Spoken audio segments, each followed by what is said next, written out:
And we have outposts. We have a strong connection with Conquest University in Thailand. We have connections in Papua New Guinea and Kenya. We actually have 200 employees in Kampala, Uganda. We have programs in Nigeria. We have had programs in Peru. We have our physicians go to Costa Rica periodically for 2 to 4 weeks to operate on mostly on children.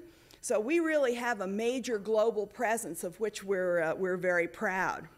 Our symposium today was organized by Dr. Jim Kazura, who is Professor of International Health, Medicine, and Pathology, and directs our Center for Global Health and Diseases. Jim came to CASE in 1978 and has risen through the ranks to be a national and international authority in the area of infectious diseases and major public health problems in developing countries. Jim has been continuously funded by the NIH for more than 25 years. He is a veteran of the grant wars, and he is currently the editor of the American Journal of Tropical Medicine and Hygiene, which is the world's premier biomedical publication focused on tropical diseases. And he's chair of the US-Japan Joint Parasitic Diseases Program at the NIH. He's a member of the World Health Organization Expert Committee of Lymphocytic Filariasis.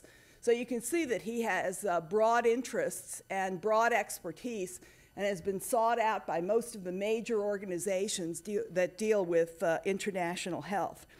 Now, Jim is going to tell you about some of his research today, but he's also going to tell you about other programs and bring to your attention other important areas of global health. This looks like it's going to be fascinating, and I hope you enjoy the time. I'd like to give you Jim Kazura.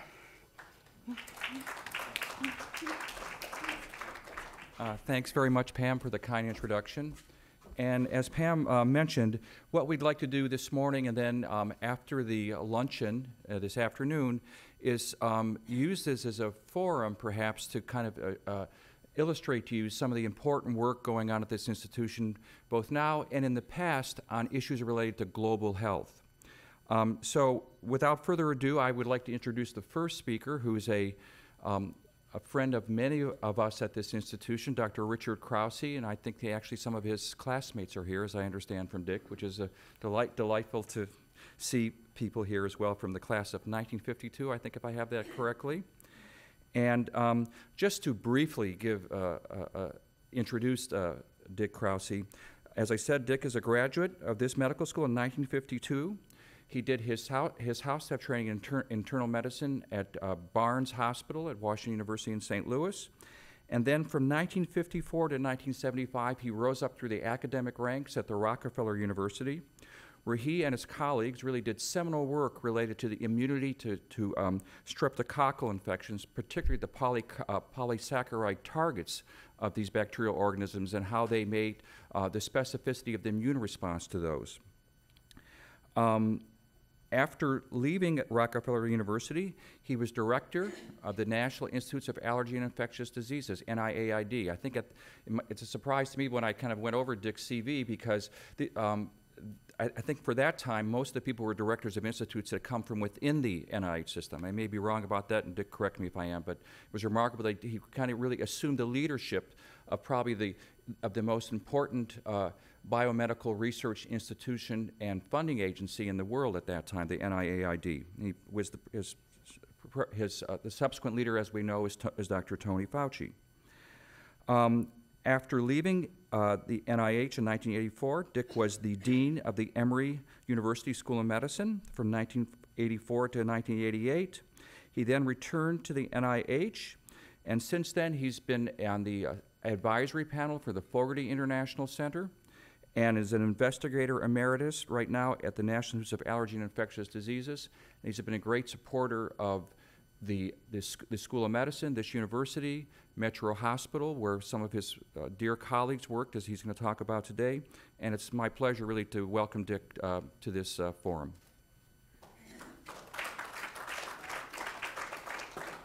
Well, thank you very, very much, Jim, for that kind introduction. And it's wonderful to be back. And I I must say we would be a pretty slim crowd if my classmates weren't here. I appreciate your coming, but also all the rest of you. I had lunch the other day with you, sir, and it's good to see you here.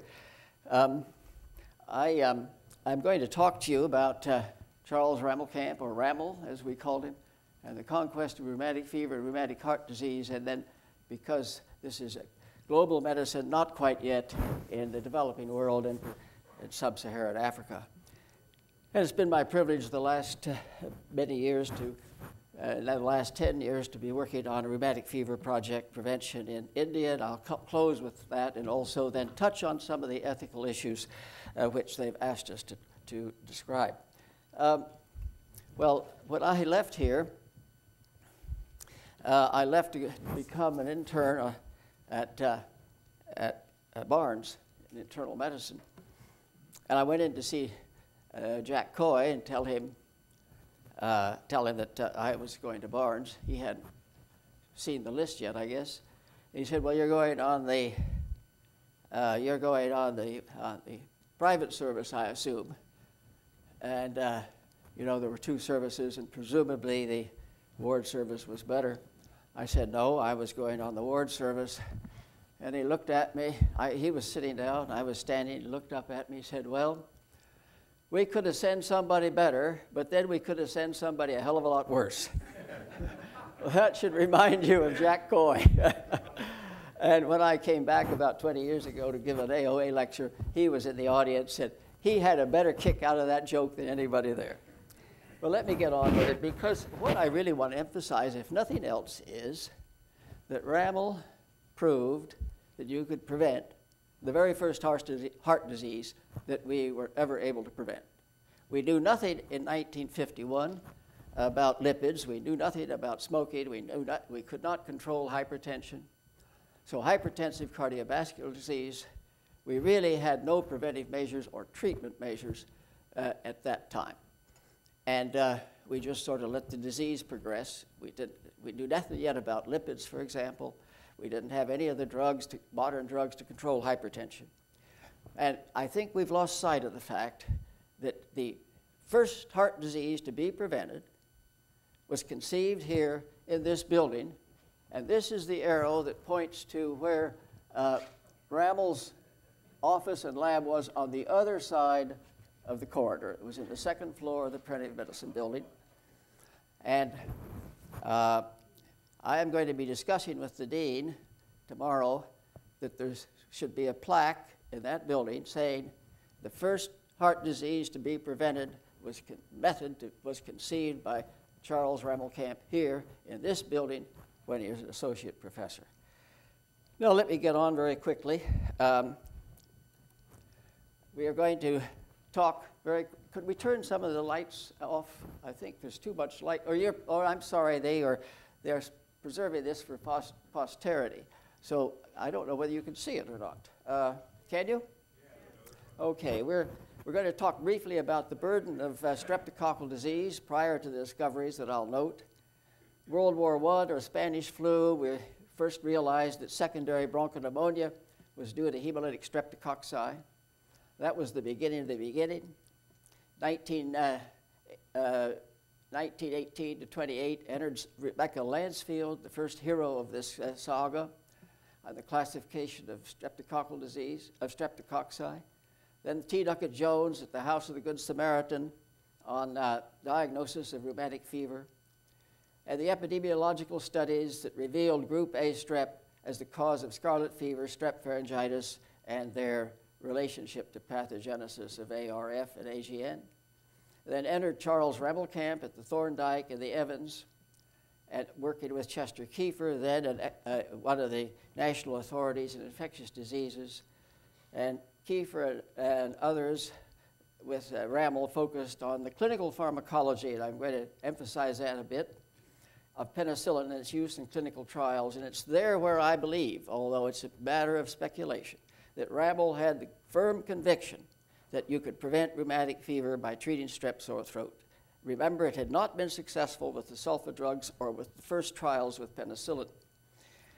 And then from 47 to 52, he was the assistant professor, associate professor in the Department of Preventive Medicine. He was not yet at Metro. And then from 47 to 52, the prevention of rheumatic fever.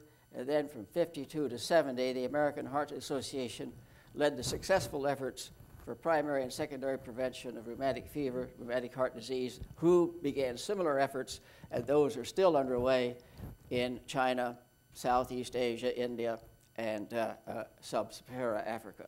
So we still have a lot of work to do in that part of the world. And then we come up to the present. As I said, not quite yet is the Conquest.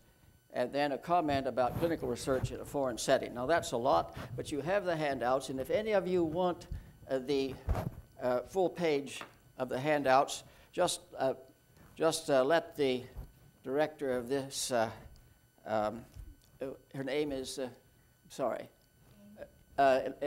let her know, and I'll be glad to give you the colored printouts of 8.5 by 11 paper. Now let me move right along. How did we get that far? Let's do. All right. You probably don't realize how the 19th century saw the rise of a terrible pandemic of scarlet fever worldwide, and it lingered on into the first half of the 20th century. As near as I haven't colored in Greenland, I'm sure there was scarlet fever there, but I have no idea whether there was or not. This you probably don't know, particularly the pediatricians present. The scarlet fever in the 19th century was the most common cause of death of children, ahead of pertussis, ahead of measles, and ahead of diphtheria. And this just shows the 19th century epidemic going on into the 20th century. And if you look, it was already pretty well down by the time penicillin was introduced. But we know from these data that there was a tremendous amount of streptococcal disease, and therefore there was also a tremendous amount of rheumatic heart disease at that time. And the rheumatic heart disease was still lingering as a major cause of disease when we were, some of us, at least the class of 42, the class of 52 was here. And this is up until, in fact, about early 50s. This was the sign that was put on scarlet fever. Anybody with scarlet fever was quarantined for 2 weeks. And these are two boys for those who, now the older people here will have seen, well, I guess they're all of an age where you've all seen scarlet fever. But if I were to talk to a younger crowd, they haven't seen scarlet fever. It's almost disappeared. There's still a few cases, and once in a while, sporadic outbreaks. Now, the first, if we go to, whether I have a pointer, the first real insight into streptococcal infection started during the flu epidemic of 1918, when the Rockefeller crowd went down to investigate the pneumonia occurring with influenza. And that was there where they recognized that there were secondary infections were due to pneumococci. It was called strep pyogenes, then later identified 10 years later as group A strep and H influenzae. And probably half of the cases died of bacterial pneumonia, for which, of course, there was no treatment. This is the normal lung. This is provided to me by Jeff Taubenberger, who recently sequenced the genome of the 1918 flu. This is some patients died of the flu, of the influenza itself, with a massive pulmonary edema, as you see here. Within 4 days, they just a very rapid progress of the disease. But many of the patients died with secondary bacterial pneumonia. It was you'll see total destruction of the alveolar architecture. That was usually a death that came on not within the first 4 or 5 days, but within the subsequent 2 weeks after the acute infection. So that was the first breakthrough, if you will. And I'll just read the first, an outgrowth of that research on secondary bronchopneumonia. Sam Houston was the first effort to develop a serologic classification, the first step of identifying what strep are related to rheumatic fever. prior to strep had been identified as with colony morphology, and you'll remember those awful sugar fermentation reactions in the bacteriology course, those of us that took bacteriology here 50 years ago. Serology clarified the thing.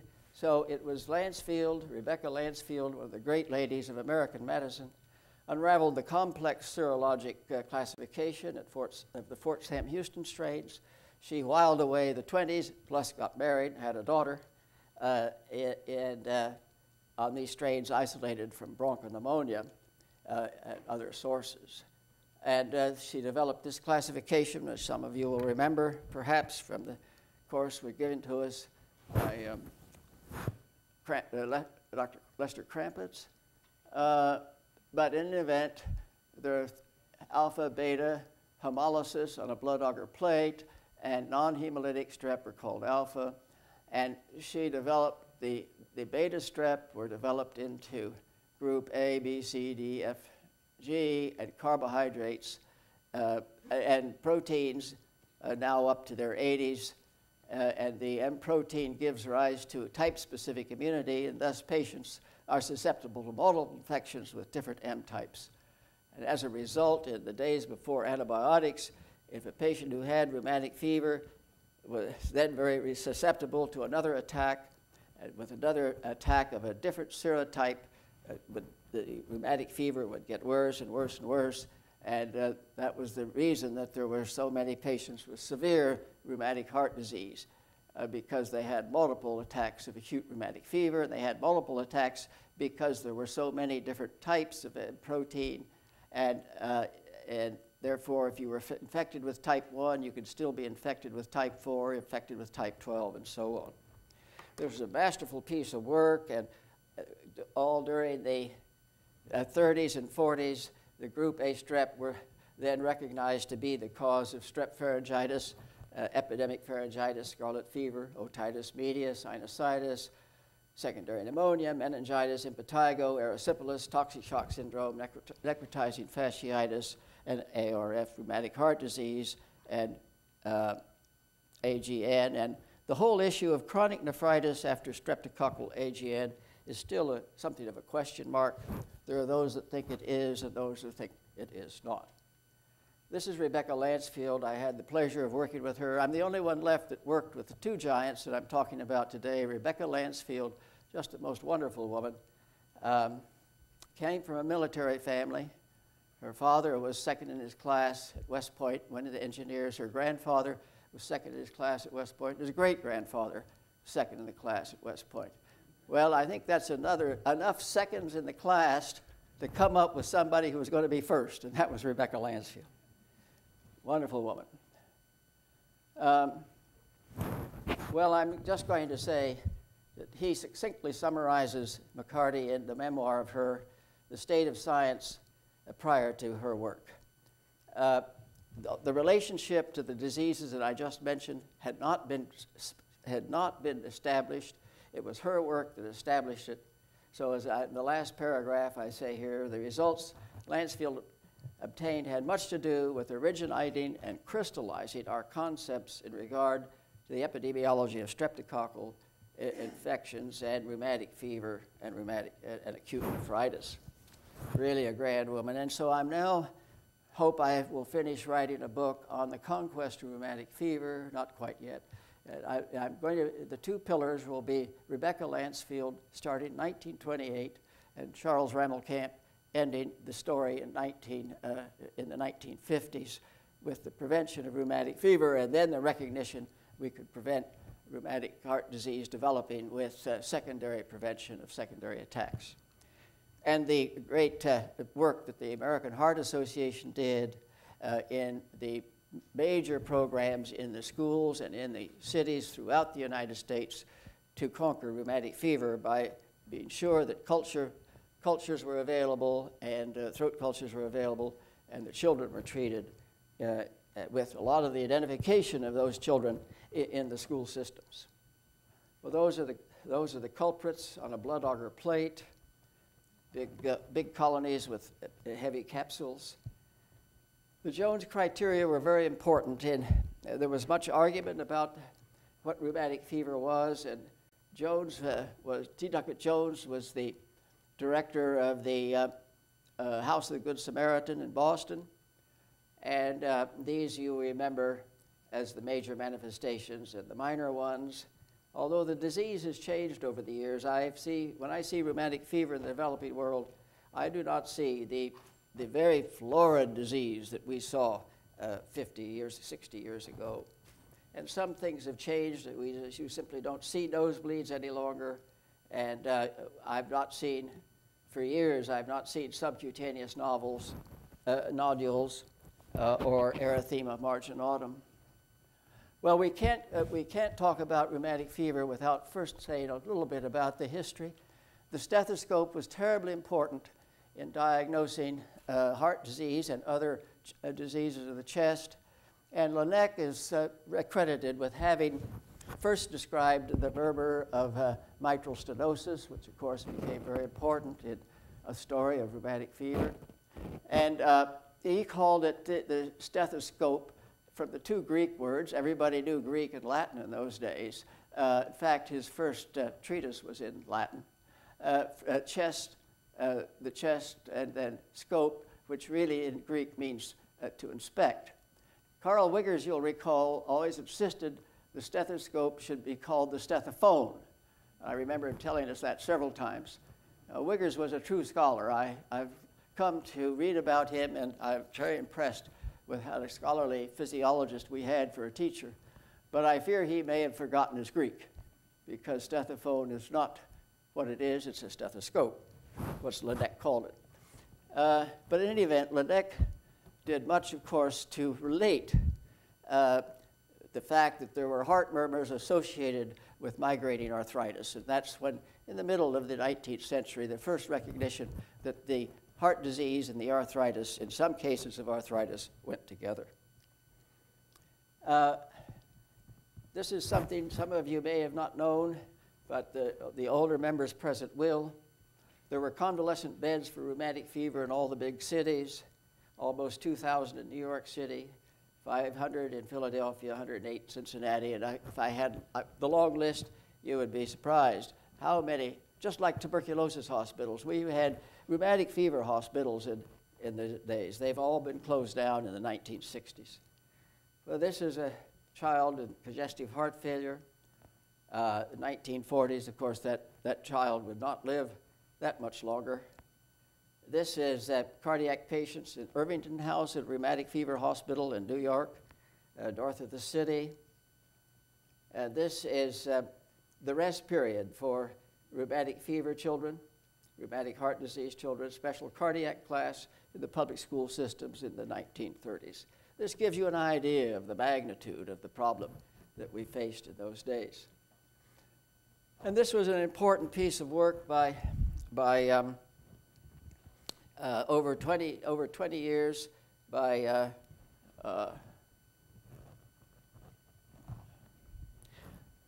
T. Duckett Jones. Started with 1,000 rheumatic fever patients in the 1920s and followed them for 20 years. And 20 years later, about a third were alive and well.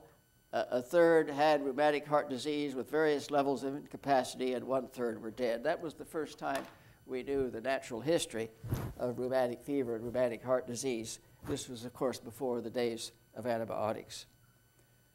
When the AIDS epidemic hit, I said, we're going to do a natural history study on AIDS. People said, what's natural history? I said, well, go back and read T. Duckett Jones' article.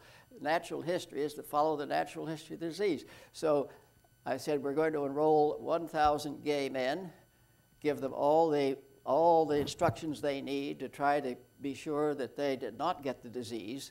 But of course, many did go on and got the disease. Some already had the disease. That's when we learned that there was an acute infection, a flu-like syndrome. And then we've learned in the last 25 years since I started that study, a multi-center study throughout the country, that there are about 20% of the patients that survive that 20 years and are still in good health, long-term survivors. We don't know why. That's very important to find out. And there are about 20% of the patients that rapidly succumb in a few years to death, and then the intermediate patients that survive but have severe complications. The natural history of disease, very important. This is Rammel when he arrived at the Thorndike and worked with Chester Kiefer. His first project, interestingly enough, which is on the bacteriology of 800 patients with group A strep infections, and he did the Lancefield bacteriologic classification. And he said at the time it was the most boring job he ever had. Little did he know that his life's work would be with the group A streptococcus. Now I want to spend a couple of minutes, and I'm mindful of the time, but the material is all in your handout, and I'll be glad to send you a, you can even have a CD if you wanted. This is important. In these 5 years, he published 27 papers on various aspects of the clinical pharmacology and trials, clinical trials on the sulfa drugs, and then the new wonder drug, notably penicillin. I've put in red 3. The very first one is very, very important. He developed a method of determining the concentration of penicillin in body fluids and exudates. That was very important, to have a clinically reliable way to determine the level of the penicillin in the blood. And then he did the clinical pharmacology on absorption, excretion, and distribution of penicillin. And then he must have had his eyes opened up with the last paper, Penicillin in Treatment of Chronic Osteomyelitis, a report of 40 cases. And this is a remarkable thing, because up until then, osteomyelitis was a surgical disease. You cut out the infectious bone, and then weeks or months later, there would be infections elsewhere. Those people lived with a chronic affliction. Penicillin just wiped it out at that time. There's been problems since then because of antibiotic resistance. But that must have really impressed Rammel. I have to only conclude that, and that's probably one of the reasons I think that he knew he could prevent rheumatic fever by treating strep sore throat, although there was general opinion that once you had a strep sore throat, it was too late to stop the process. And the sulfonamides had not stopped the process. Treat a strep sore throat with penicillin, you do not prevent rheumatic fever. Went ahead and went on and got rheumatic fever. So why did Rammel think he could prevent it? I'm afraid I've never asked him, but I do know that he believed it intently and succeeded and convinced the powers that be that the study ought to be done that he conducted. Well, I show this because this was a turning point in my life. This was in the pharmacology course on the second year, and Rammelkamp gave the clinical pharmacology of penicillin. And I went back to read this paper because I remember this slide as if it was yesterday. I've doctored it up a bit, however, with the red and so forth, because his slide was just black and white. But what he showed us was if you injected 5,000 units of penicillin, you'd get these blood levels. And then at 20,000 units, you would get this blood level. That came to be the dose that was first given, 20,000 units every 3 hours. We only had aqueous penicillin then. And he also did the pharmacology to show that if you had a blood level between 0.01 and 1.5, you could, that was a maximum effect for group A strep, and Staph aureus was 10 times, required 10 times more penicillin in the blood, and it would require a level from here to here. And I remember that as if it was yesterday. And I'd already decided I was going to have a research career. I wanted to be trained first, however, in internal medicine. And I thought I would go into biochemistry. And we were, Bob Perry, some of you may remember, he and I were walking after this lecture. Rammel was then an assistant professor. We were walking after this lecture over the Firo house, where we had a table where we could eat lunch. The university provided no lunch for medical students in those days, unless you ate off a sandwich stand out in the back lot. And so many of us, I think, that are here, the table was open to people other than Firo members, and including Case students. So now we're together, Case, Western Reserve. And Bob said to me as we were crossing over Floristone Mather campus, he said, well, if you're going to go into research, that's the guy I would work for. I said, well, why do you say that? Because he's going to go places, Bob said.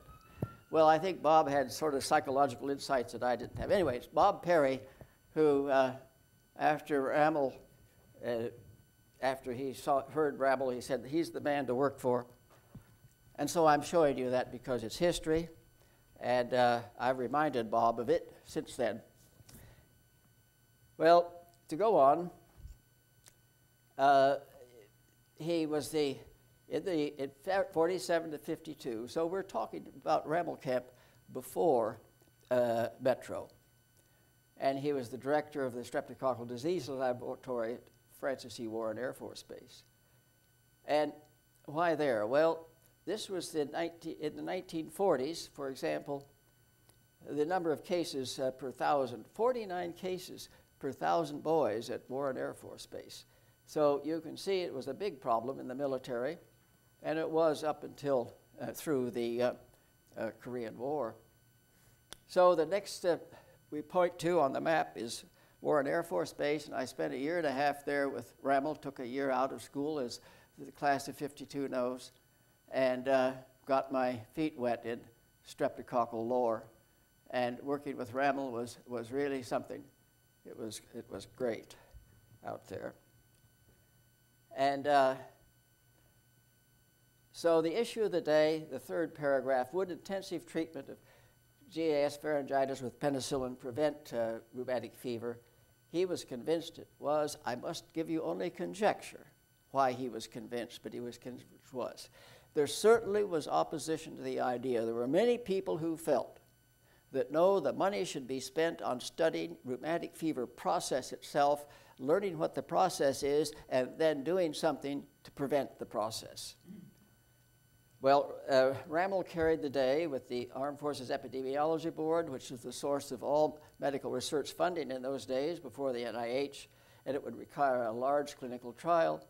And those of you who were in the class of 51, you will remember that three military Army officers came in, Floyd Denny on the left, Louis Wanamaker in the middle, and Bill Brink on the right.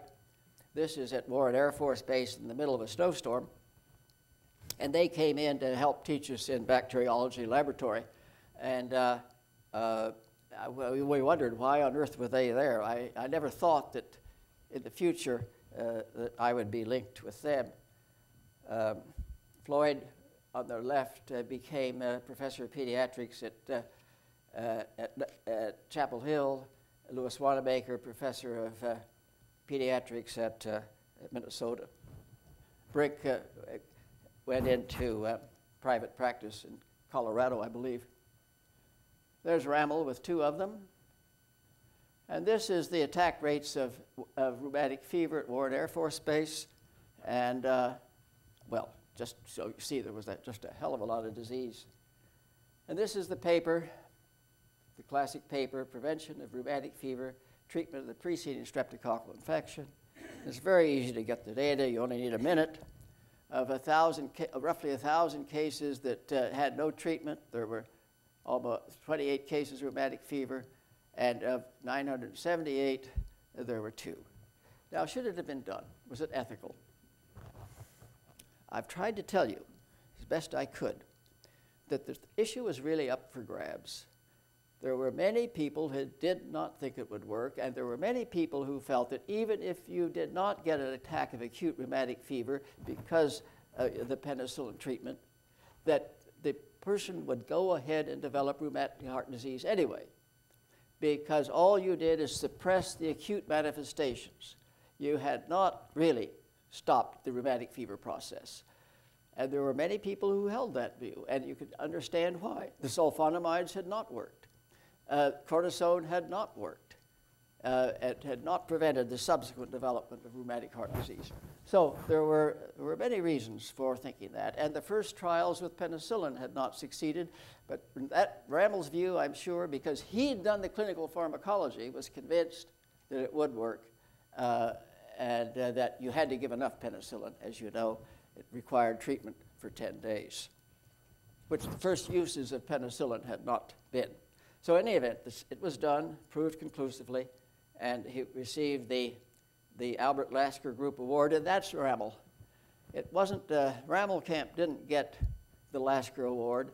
He insisted it should be a group award for the Streptococcal Diseases Laboratory.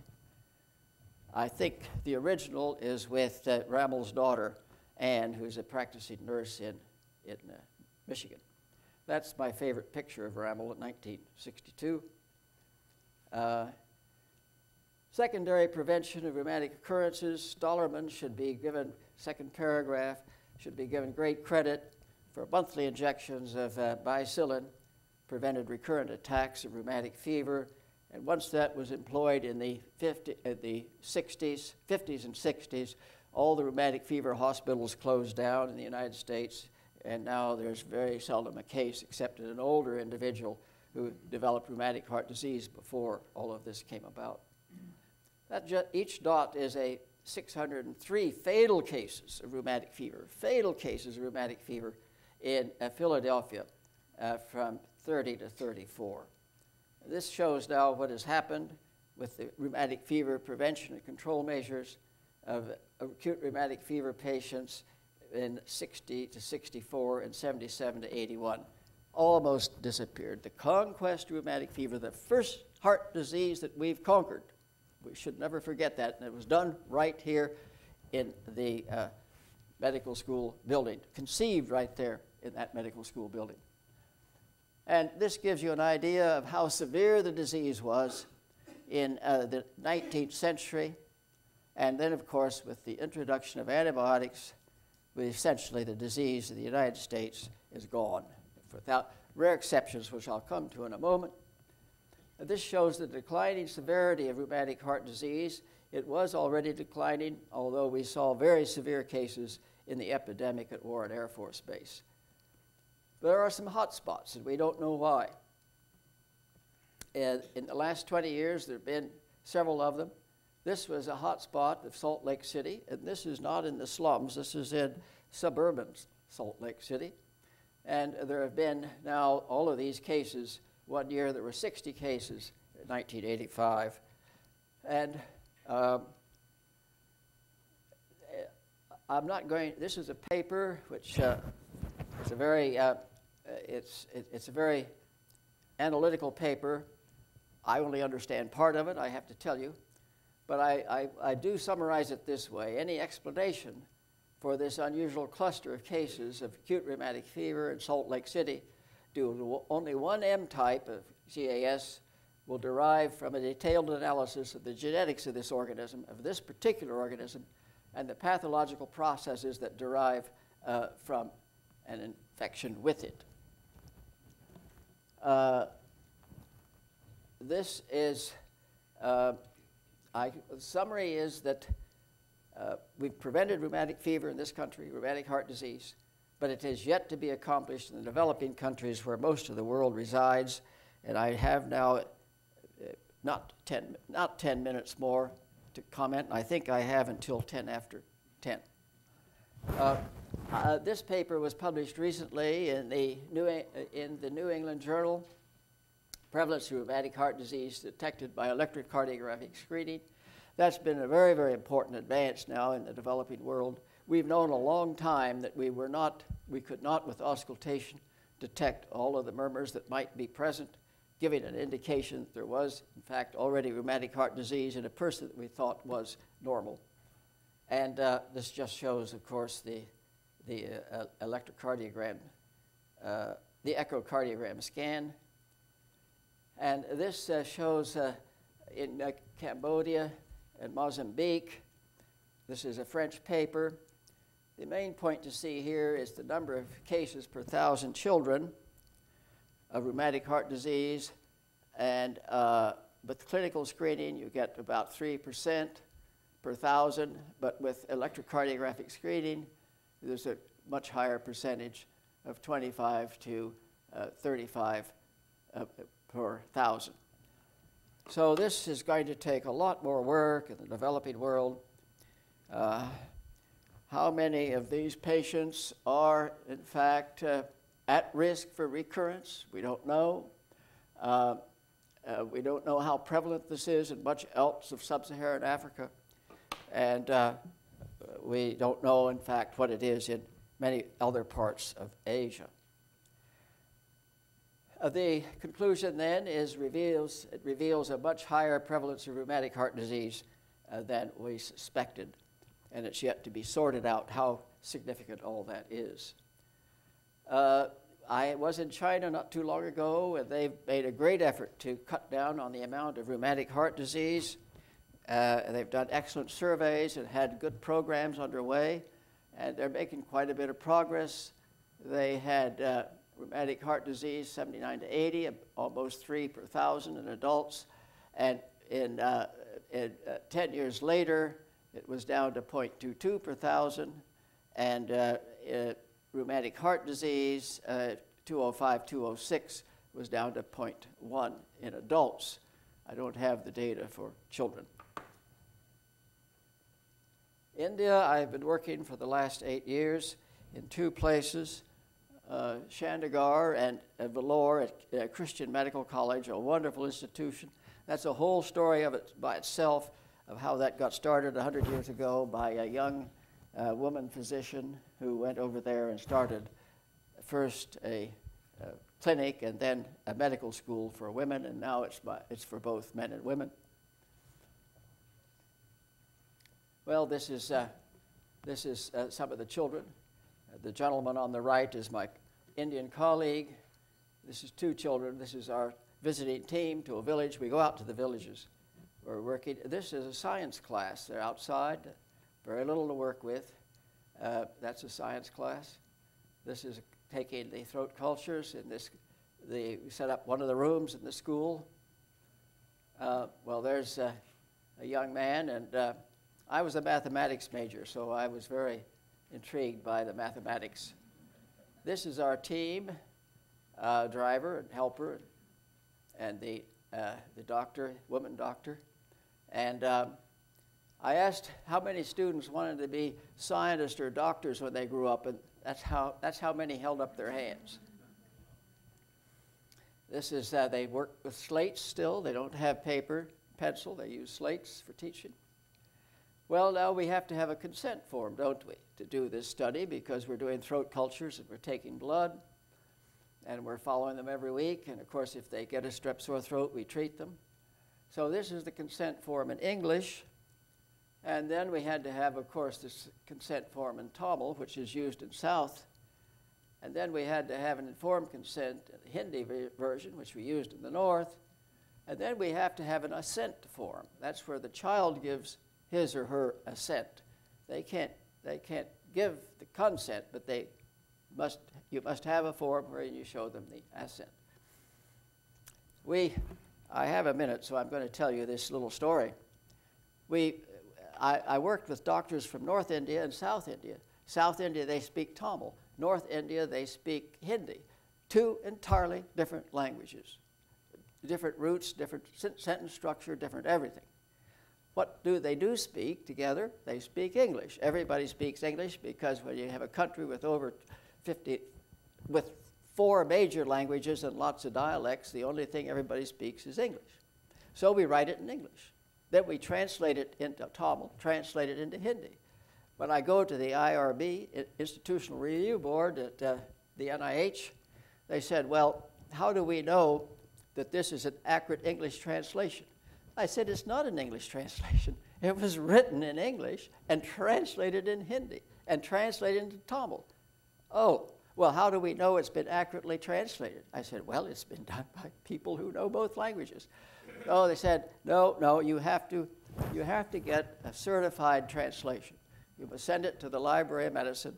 They have translators who are certified, and it must be with a notary public stamp that is certified. So we did it. Now, I can understand why RBs have to be careful, but they also have to know a little bit about what's going on in the world. Well, there we are, because I show you this. This is a village. It's the village where we go out now to get our informed consent signed. With the cows, and no open sewers, and so forth.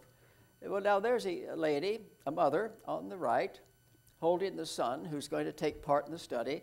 Here we are with pieces of paper, two pages of informed consent, explaining to this woman what's going to be done. Children all around, cows, everybody around gathering to see what's going on. And the young man, a bright young fellow, he's giving his assent. So that's the way we do it. In India, we've seen progress. There were rheumatic heart disease. There were 2 per 1,000 in the total population, roughly, 4 per 1,000 in children. And by 2004, we were down to 1 per 1,000. And a hospital-based survey, we now see, in a hospital-based survey, we were seeing 0.15 per 1,000 per year. So I think we've been making a lot of progress, but that part of the world, there must be still an awful lot to do in sub-Saharan Africa. So in summary, research on group A strep before 50, largely due to the efforts of Rebecca Lansfield, paved the way for the successful clinical trials of our Rammel for the prevention of acute rheumatic fever and treatment of prior strep infections. Primary and secondary prevention of ARF with penicillin led to the almost complete disappearance of rheumatic heart disease in the industrialized world, but it's yet to be accomplished in several of the developing countries where most of the population resides. The changing manifestations of disease over time and the evolution of microbes are common themes today. These themes are relevant to group A strep pharyngitis, rheumatic fever. Especially in the decline, the severity of acute rheumatic fever was noted by a report of Bland in 1960. And has been noted by Stollerman and others, the disease and the severity of strep pharyngitis, it's a milder disease today was than in days gone by. I have not seen, and I've looked in many, many throats in India, I've not seen a typical exudative pharyngitis that was so prominent in the 40s and the 50s and before that. But on the other hand, there are new problems. The emergence of toxic shock syndrome should alert us to the ever-changing nature of streptococcal infections and the underlying evolutionary biology of the GAS that influences pathogenesis. Within the framework of molecular and genetic evolution and population biology, future research on group A streptococci should reveal the genetic processes at the molecular level. Well, this is the end. Thank you for your attention. I'm so glad to see my castmates here. I've met several already, and I know we're going to enjoy our evenings together Saturday night. And I'm most grateful for all that this university has done for me. And of course, Rammel was and continues to be my inspiration. Finally, through the intervention of triple bypass surgery ×2, I've survived to attend my 55th medical school reunion. Thank you very much.